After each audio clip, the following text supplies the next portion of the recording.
देखिए, जैसा कि हम लोग पहले अध्याय में पढ़ चुके हैं कि हमारे सौरमंडल में 8 ग्रह हैं और उन 8 ग्रहों में केवल पृथ्वी ही एकमात्र ऐसा ग्रह है जहां पर जीवन संभव है। इसलिए पृथ्वी अपने आप में अद्वितीय ग्रह है। पृथ्वी पर जीवन इसलिए संभव है क्योंकि यहाँ पर 3 जीवनदायिनी वस्तुएं पाई जाती हैं। 3 जीवनदायिनी वस्तुएं भूमि, जल और वायु हैं। इन तीनों की वजह से पृथ्वी पर जीवन संभव हो पाया है। पृथ्वी का जो भूमि वाला भाग है, यहाँ पर आप देख पा रहे हैं, पृथ्वी का जो भूमि वाला भाग है इसको लिथोस्फीयर या फिर स्थल मंडल कहा जाता है। स्थल मंडल जो है ये सेलों से बना हुआ है। सेलों में पत्थर शामिल हैं, मिट्टी शामिल है, तो ऐसे करके स्थल मंडल का निर्माण हुआ है। वहीं पृथ्वी के धरातल का जो जल वाला भाग है, जैसा कि हम ये आप देख पा रहे हैं हाइड्रोस्फीयर, तो धरातल के जल वाले भाग को जल मंडल या हाइड्रोस्फीयर कहा जाता है। पृथ्वी के चारों ओर जो वायु से घिरा हुआ आवरण है इसको वायुमंडल या फिर एटमोस्फीयर कहते हैं। इन पृथ्वी को चारों ओर से घिरे हुए वायु के आवरण को वायुमंडल कहते हैं। इसके बाद बात की जाती है बायोस्फीयर की, यानी जैव मंडल की। देखिए, जैव मंडल वह क्षेत्र है जो कि इन तीनों के बीच में पाया जाता है। तो पृथ्वी का वह सीमित क्षेत्र जहां ये तीनों परिमंडल एक दूसरे के संपर्क में आते हैं जैव मंडल कहलाता है। जैव मंडल से अर्थ है जीवित जीवों से हुए, यानी वह क्षेत्र जहां पर जीवित जीव पाए जाते हैं। तो जैसा कि आप लोग जानते हैं, धरातल का जो स्थल खंड है यहाँ पर भी जीव निवास करते हैं, जल में भी जीव पाए जाते हैं, और अंतरिक्ष में यानी कि आपका जो एटमोस्फीयर है, वायुमंडल है, वायुमंडल में भी सूक्ष्म बैक्टीरिया मौजूद हैं। तो इन तीनों जगहों पर ही जीवित जीव पाए जाते हैं, इसलिए इसको जैव मंडल कहा जाता है। सबसे पहले बात करते हैं स्थल मंडल की। देखिए, स्थल मंडल को भूपर्पटी या पृथ्वी की ऊपरी सतह भी कहते हैं। यानी ये जो आप देख रहे हैं पोर्शन, इसको भूपर्पटी या फिर पृथ्वी की ऊपरी सतह भी कहते हैं। इसमें पृथ्वी के सभी छोटे बड़े भूखंड शामिल हैं। देखिए, हम लोगों ने चैप्टर 1 में पढ़ा था कि पृथ्वी का 2/3 भाग जो है जल से घिरा हुआ है, और इसी वजह से अंतरिक्ष से देखने पर पृथ्वी नीली दिखाई देती है। यानी हमारी पृथ्वी का 2/3 भाग जल से घिरा हुआ है, और इसी वजह से जब हम इसको अंतरिक्ष से देखते हैं तो अंतरिक्ष से देखने में पृथ्वी नीली दिखाई देती है। तो यहाँ पर धरातल वाला भाग कितना हुआ? धरातल का लगभग 1/3 भाग ही हमारी भूमि है, और विशाल जो भूखंड है इसमें उनको महाद्वीप कहा जाता है, और पृथ्वी पर मौजूद जो जलाशय हैं, विशाल जलाशय हैं, उनको महासागर कहा जाता है। संसार के सभी महासागर जो हैं एक दूसरे से जुड़े हुए हैं, इसलिए समुद्र का जलस्तर सभी जगह एक ही रहता है। देखिए, मैं यहाँ पर मैप में दिखा देता हूँ कि संसार के सभी महासागर कैसे एक दूसरे से जुड़े हुए हैं। जैसा कि आप यहाँ पर मैप में देख पा रहे हैं, ये प्रशांत महासागर है, ये प्रशांत महासागर ही है, ठीक है। इधर अटलांटिक महासागर है, फिर आपका ये हिंद महासागर है, दक्षिणी गोलार्ध में दक्षिणी महासागर है, ऊपर उत्तरी गोलार्ध में आपका आर्कटिक महासागर है। तो जैसा कि आप देख पा रहे हैं, अगर आप ग्लोब पर देखेंगे तो आप पाएंगे कि संसार के सभी महासागर आपस में जुड़े हुए हैं। इसी वजह से समुद्र का तल सभी जगह पर लगभग एक समान रहता है। समुद्र के जलस्तर को हम क्या कहते हैं? समुद्र तल कहते हैं। इस समुद्र का जो जलस्तर होता है, ये जलस्तर है समुद्र का, इसको समुद्र तल कहा जाता है। और जब भी हम कभी स्थल के किसी स्थान की ऊंचाई मापते हैं तो हम उसकी ऊंचाई समुद्र तल को ध्यान में रखकर मापते हैं, क्योंकि समुद्र तल जो है पृथ्वी पर सभी जगह पर लगभग एक समान है। तो हम स्थल भागों की ऊंचाई या महासागर सतह की गहराई समुद्र तल से मापते हैं। समुद्र तल को ध्यान में रखकर हम महासागर की गहराई या फिर किसी स्थान की ऊंचाई को मापते हैं। पृथ्वी का सबसे ऊंचा शिखर कौन सा है? पृथ्वी का सबसे ऊंचा शिखर है एवरेस्ट, और एवरेस्ट की समुद्र तल से ऊंचाई जो है 8,848 मीटर है। वहीं महासागरों में सबसे गहरा स्थान जो है मैरियाना ट्रेंच या मैरियाना खाई का है, जो कि प्रशांत महासागर में पड़ती है। तो मैरियाना खाई जो है इसकी समुद्र तल से गहराई कितनी है? लगभग 11,022 मीटर है। आगे यहाँ बताया गया है कि महाद्वीपों की औसत ऊंचाई और महासागरों की औसत गहराई कितनी है। तो महाद्वीप जो है आपके, इन महाद्वीपों की औसत ऊंचाई समुद्र तल से है 700 मीटर, जबकि महासागरों की औसत गहराई समुद्र तल से कितनी है? 4,000 मीटर है। देखिए, ये इंपॉर्टेंट है और ये एग्जाम से पूछा भी गया है कि जो आपके महाद्वीप हैं, इन महाद्वीपों की औसत ऊंचाई समुद्र तल से कितनी है? 700 मीटर है, जबकि आपके जो महासागर हैं पृथ्वी पर, इन महासागरों की औसत गहराई समुद्र तल से है 4,000 मीटर। तो ये बात आपको स्पष्ट हो गई होगी। तो यहां पर आपने मैप में देख लिया है। अब देखिए, इसमें बात करते हैं आपके महाद्वीप की, यानी जो आपका स्थलखंड है, स्थलखंड में महाद्वीपों की बात करते हैं। तो पृथ्वी पर मुख्यतः 7 विशाल भूखंड या महाद्वीप हैं, जैसा कि आप यहाँ पर देख पा रहे हैं। ये आपका 1 नंबर उत्तरी अमेरिका महाद्वीप, फिर आपका यहाँ पर 2 नंबर यूरोप महाद्वीप है, 3 नंबर आपका एशिया महाद्वीप है, इधर आपका 4 नंबर दक्षिण अमेरिका महाद्वीप है, 5 नंबर अफ्रीका महाद्वीप है, 6 नंबर यहाँ पर ऑस्ट्रेलिया महाद्वीप है, और 7वां जो है अंटार्कटिका महाद्वीप है। ठीक है, तो आप यहाँ पर देख पा रहे हैं हमारे यहाँ पर 7 महाद्वीप बताए गए हैं। तो 7 महाद्वीपों का क्रम लिखा हुआ है। एशिया यहाँ पे बताया गया है, एशिया है, यूरोप है, दक्षिण अफ्रीका है, उत्तरी अमेरिका, दक्षिणी अमेरिका, ऑस्ट्रेलिया और अंटार्कटिका। तो हमारे 7 विशाल भूखंड है पृथ्वी के, इन्हें 7 महाद्वीप कहा जाता है। अगर हम यहाँ पर मैप पर देखें और मैप पर अगर हम यहाँ पर विषुवत रेखा या 0 डिग्री अक्षांश को यहाँ पर ड्रॉ करें ऐसे करके, तो आप ये पाते हैं कि जो हमारे महाद्वीप हैं, महाद्वीपों का अधिकांश जो भूखंड है वो उत्तरी गोलार्ध में, नॉर्दर्न हेमिस्फीयर में पड़ता है। तो यहाँ पर वही लिखा हुआ है कि पृथ्वी का अधिकांश स्थल भाग उत्तरी गोलार्ध में स्थित है। तो बारी बारी से हम यहाँ पर 7 महाद्वीप देख लेते हैं, कौन कौन से महाद्वीप हैं। सबसे पहले बात करते हैं एशिया महाद्वीप की। तो आकार के आधार पर देखें तो आकार के आधार पर एशिया जो है विश्व का सबसे बड़ा महाद्वीप है और यह पूरी तरह से उत्तरी गोलार्ध में स्थित है। जैसा कि आप यहाँ पर देख पा रहे हैं, इसका कुछ हिस्सा ही केवल नीचे की तरफ पड़ता है, थोड़ा सा हिस्सा जहाँ पर जो है आप देख पा रहे हैं दक्षिण पूर्व एशिया का थोड़ा सा हिस्सा जो है दक्षिणी गोलार्ध में आता है, वरना अधिकांश एशिया महाद्वीप जो है उत्तरी गोलार्ध में पड़ता है। देखिए कभी कभी क्या होता है, कभी कभी यूरोप और एशिया को एक ही महाद्वीप यूरेशिया के नाम से जाना जाता है। यहाँ पर ये यूरोप वाला भूखंड है और ये एशिया वाला भूखंड है। तो कभी कभी क्या होता है, इन दोनों को यूरेशिया के नाम से, संयुक्त रूप में यूरेशिया के नाम से जाना जाता है। आपका जो एशिया महाद्वीप है, एशिया महाद्वीप से कर्क रेखा और भूमध्य रेखा इस महाद्वीप से होकर गुजरती है। देखिए यहाँ पर आप देख पा रहे हैं, ये जो आपकी 0 डिग्री जो विषुवत रेखा है या भूमध्य रेखा है ये, और 6.5 डिग्री जो उत्तरी जो रेखा आपकी जा रही है यानी कर्क रेखा जो है, ये 2 रेखाएं जो आपकी एशिया महाद्वीप से होकर गुजरती हैं। मानचित्र में यूरोप और एशिया एक ही भूभाग के रूप में दिखाई पड़ते हैं, यानी अगर मानचित्र में हम देखें तो हमें लगता है कि एशिया और यूरोप दोनों की भूमि एक है। लेकिन यहाँ पर हमने अंतर किया हुआ है, जो सिर्फ यूराल पर्वत और यूराल नदी के द्वारा एक दूसरे से अलग है। यानी कि एशिया महाद्वीप जो है यूरोप महाद्वीप से, यूराल पर्वत से और यूराल नदी के द्वारा पृथक होता है। ये आपका यूराल पर्वत रहा और यहीं पर आपकी यूराल नदी पड़ती है। इसके जरिए एशिया महाद्वीप यूरोप महाद्वीप से अपने आप को पृथक करता है। तो यहां तक बात आपको स्पष्ट हो गई होगी। इसके बाद आपका सेकंड नंबर पर आकार के आधार पर आ जाता है अफ्रीका महाद्वीप। तो एशिया के बाद अफ्रीका जो है विश्व का दूसरा सबसे बड़ा महाद्वीप है, जैसा कि आप यहाँ पर आकार में देख पा रहे हैं। ये आपका अफ्रीका महाद्वीप है। अब देखिए अफ्रीका महाद्वीप की खास बात यह है कि यहाँ से जो भूमध्य रेखा या विषुवत वृत्त है इसके बीचों बीच से गुजरता है। जैसा कि आप देख पा रहे हैं कि विषुवत वृत्त जो है इसके बीचों बीच से गुजरता है। इसलिए अफ्रीका का जो आधा भाग है वो उत्तरी गोलार्ध में पड़ता है और आधा भाग जो है दक्षिणी गोलार्ध में पड़ता है। देखिए अफ्रीका महाद्वीप भी अपने आप में एक ऐसा महाद्वीप है जिससे होकर 3 रेखाएं गुजरती हैं, यानी कर्क रेखा, भूमध्य रेखा और मकर रेखा। ये 3 रेखाएं जो है अफ्रीका महाद्वीप से होकर गुजरती हैं। अफ्रीका महाद्वीप के बाद आकार में आ जाते हैं उत्तर अमेरिका और दक्षिण अमेरिका महाद्वीप आ जाते हैं। तो जैसा कि आप देख पा रहे हैं, ये ऊपर की तरफ जो है आपका उत्तर अमेरिका महाद्वीप है और नीचे की तरफ आपका दक्षिण अमेरिका महाद्वीप है। तो उत्तर अमेरिका पृथ्वी पर आकार के आधार पर विश्व का तीसरा सबसे बड़ा महाद्वीप है। और उत्तर अमेरिका महाद्वीप अगर हम देखें तो उत्तरी अमेरिका पूरी तरह से उत्तरी गोलार्ध में है। जैसा कि आप देख पा रहे हैं, ये आपकी 0 डिग्री अक्षांश है, विषुवत वृत्त है। तो उत्तरी अमेरिका महाद्वीप जो बिल्कुल उत्तर में, इसके उत्तर में पड़ रहा है, यानी उत्तरी अमेरिका महाद्वीप पूरी तरह से उत्तरी गोलार्ध में अवस्थित है। कर्क रेखा उत्तरी अमेरिका महाद्वीप से होकर गुजरती है। उत्तरी अमेरिका और दक्षिणी अमेरिका महाद्वीप पनामा देश की पूरी सीमा पर मिलते हैं। देखिए ये पनामा देश है, ये वाला आप यहाँ पर देख पा रहे हैं, मैं कर रहा हूँ, मैंने एरो लगा दिया है। तो उत्तरी अमेरिका और दक्षिणी अमेरिका महाद्वीप जो है ये पनामा देश की पूरी सीमा पर एक दूसरे से मिलते हैं। तो ये बात यहाँ पे बताई गई है। उत्तरी अमेरिका महाद्वीप के बाद आ जाता है आपका दक्षिणी अमेरिका महाद्वीप। तो दक्षिणी अमेरिका विश्व का चौथा सबसे बड़ा महाद्वीप है। ये आकार में जो है 4th नंबर पर आता है। दक्षिणी अमेरिका महाद्वीप का अधिक भाग जो है दक्षिणी गोलार्ध में स्थित है। दक्षिणी अमेरिका महाद्वीप से विषुवत वृत्त और मकर रेखा होकर गुजरती है। ये विषुवत वृत्त और 23.5 डिग्री दक्षिणी जो मकर रेखा है वो आपकी दक्षिणी अमेरिका महाद्वीप से होकर गुजरती है। इसके बाद फिर आपका आ जाता है अंटार्कटिका महाद्वीप। अंटार्कटिका जो है बिल्कुल आपके दक्षिणी गोलार्ध में, जो आपका साउथ पोल है, दक्षिणी ध्रुव है, उसके इर्द गिर्द पड़ता है। ये आप देख पा रहे हैं। तो अंटार्कटिका जो है विश्व का 5वां बड़ा महाद्वीप है। इसका क्षेत्रफल जो है यूरोप और ऑस्ट्रेलिया के समृद्ध क्षेत्रफल से भी अधिक है। दक्षिणी ध्रुव जो है इस महाद्वीप के लगभग केंद्र में है, यानी जो आपका साउथ पोल है वो इस महाद्वीप के लगभग केंद्र में है। अंटार्कटिका महाद्वीप हिम की मोटी परतों से ढका है।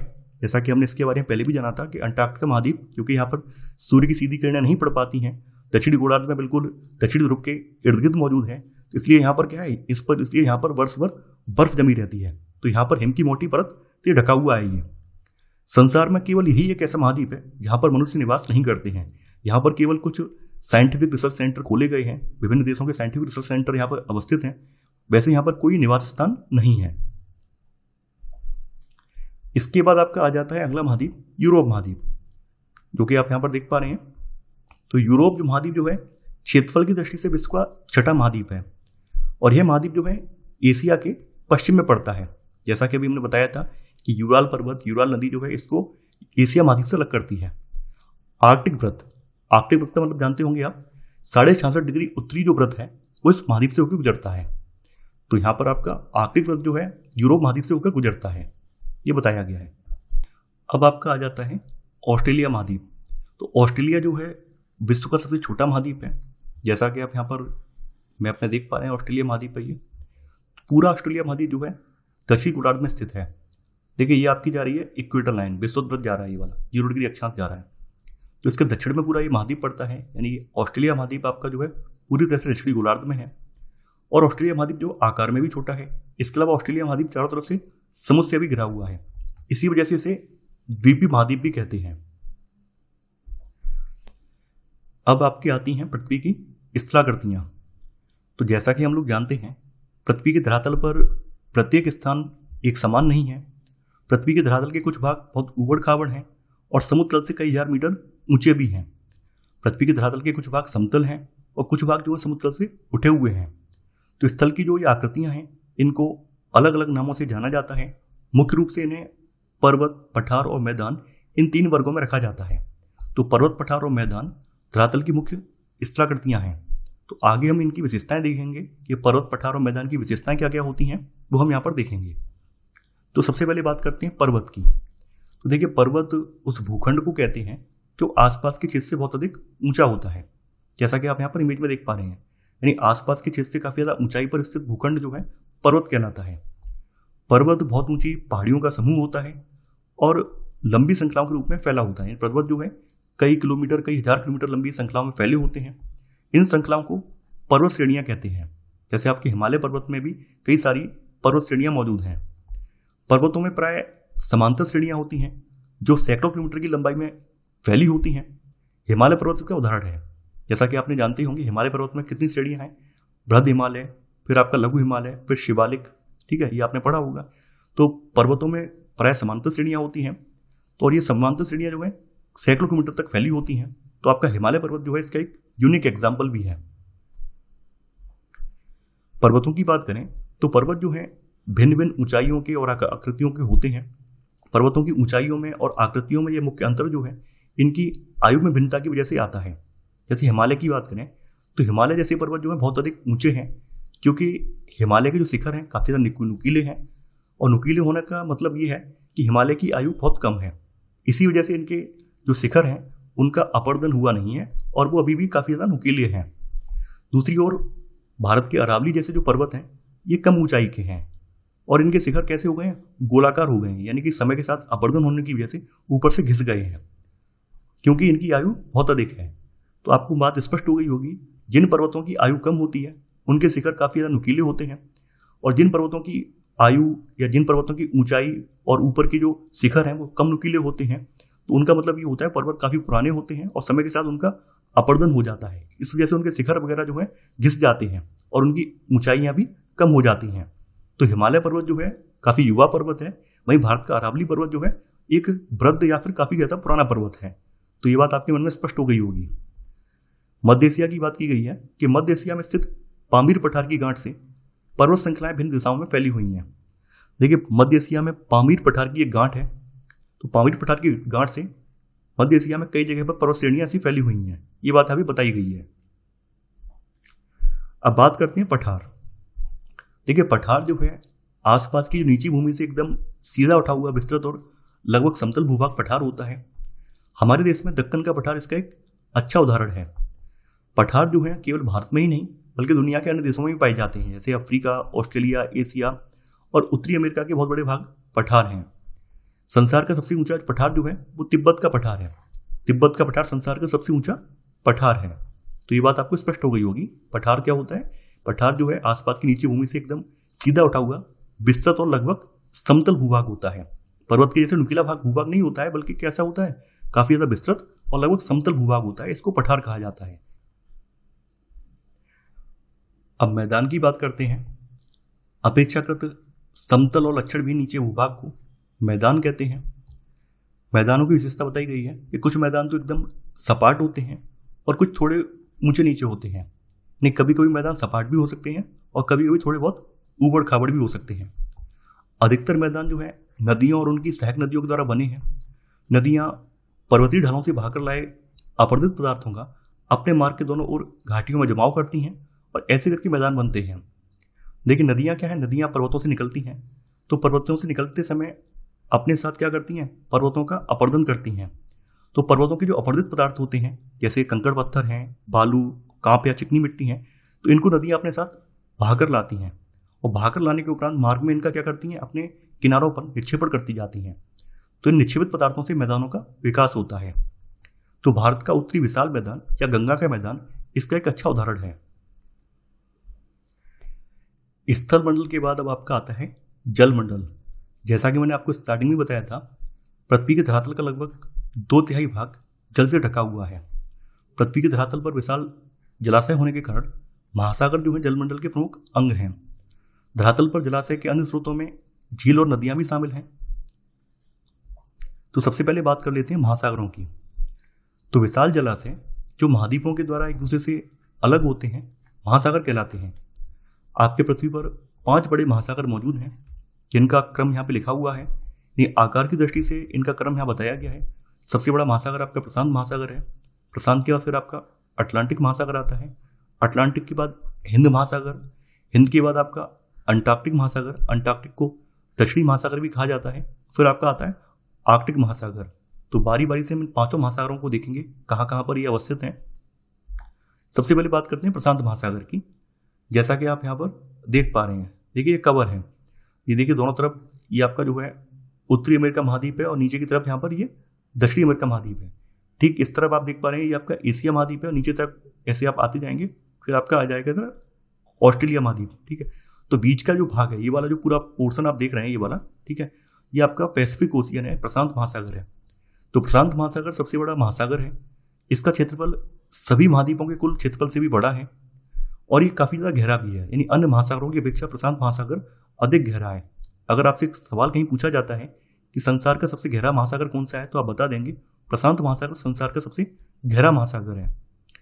प्रशांत महासागर में स्थित मैरियाना ट्रेंच या मैरियाना खाई संसार का सबसे गहरा समुद्र तल से 11,022 मीटर की गहराई पर स्थित स्थान है। यानी संसार का सबसे गहरा स्थान जो है मैरियाना ट्रेंच वो प्रशांत महासागर में ही स्थित है।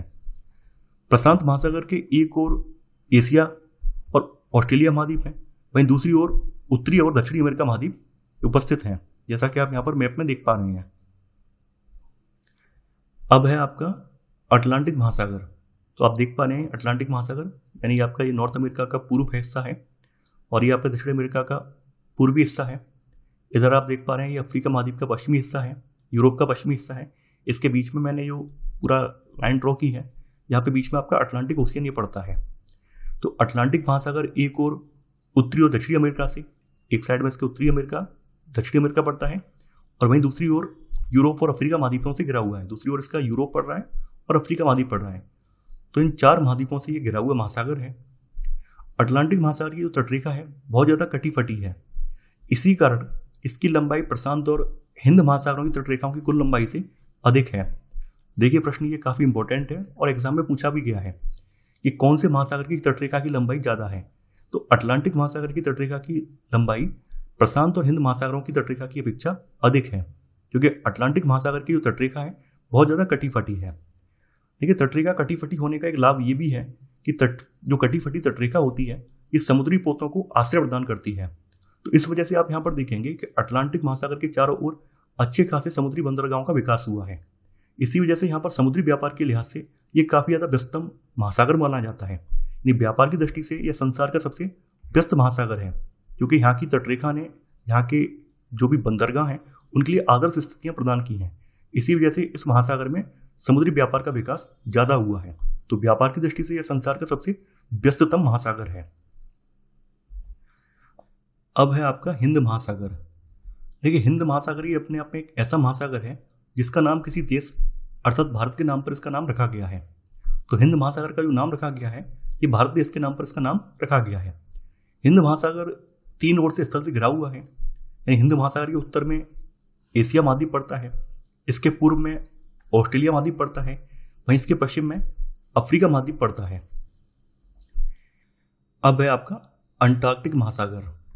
तो अंटार्कटिक के चारों ओर प्रशांत, अटलांटिक और हिंद महासागरों का जो दक्षिणी विस्तार है, इस दक्षिणी विस्तार को दक्षिणी महासागर या अंटार्कटिक महासागर कहा जाता है। तो जैसा कि आप देख पा रहे हैं, ये आपके दक्षिणी गोलार्ध में साउथ पोल के चारों ओर अंटार्कटिका है, इसके चारों ओर जो महासागर है इसको दक्षिणी महासागर या फिर अंटार्कटिक महासागर कहा जाता है। अब है आपका आर्कटिक महासागर। तो आर्कटिक महासागर जो है ये आपका बीच में यहाँ पर आपका नॉर्थ पोल है, तो उत्तरी ध्रुव के चारों ओर फैला हुआ है, जैसा कि आप यहाँ पर देख पा रहे हैं। आर्कटिक महासागर आर्कटिक वृत्त के अंदर स्थित है। देखिए यहाँ पर आपकी डॉट डॉट वाली ये लाइन आपकी आ रही है, ये आपका आर्कटिक वृत्त है, आर्कटिक सर्कल है। जैसा कि मैंने आपको बताया था 66.5 डिग्री उत्तरी जो आपका अक्षांश है इसको आर्कटिक वृत्त बोला जाता है। आर्कटिक महासागर वास्तव में अटलांटिक महासागर का ही उत्तरी विस्तार है। आर्कटिक महासागर बेरिंग जलसंधि नामक उत्तरी समुद्र के सक्रिय भाग द्वारा प्रशांत महासागर से मिला हुआ है। ठीक है, यहाँ पे पड़ती है बेरिंग जलसंधि। तो बेरिंग जलसंधि के माध्यम से आर्कटिक महासागर प्रशांत महासागर से जुड़ता है। आर्कटिक महासागर यूरोप, एशिया और उत्तरी अमेरिका के उत्तरी तटों के द्वारा घिरा हुआ है। ठीक है, यहाँ पर आप देखें ये नीचे की तरफ आपका पड़ रहा है यूरोप वाला हिस्सा, ये आपका यूरोप वाला हिस्सा है। इस साइड में आपका एशिया वाला हिस्सा है और इधर जो है उत्तरी अमेरिका का जो उत्तरी हिस्सा है वो वाला हिस्सा है। तो आर्कटिक महासागर यूरोप, एशिया और उत्तरी अमेरिका के उत्तरी तटों के द्वारा घिरा हुआ है। आर्कटिक महासागर का अधिक भाग वर्ष भर हिम की मोटी परतों से ढका रहता है। जैसे अंटार्कटिका ढका रहता है उसी तरह से आर्कटिक महासागर भी बर्फ की मोटी परतों से ढका रहता है। इसके बाद बात करते हैं आपके वायुमंडल की।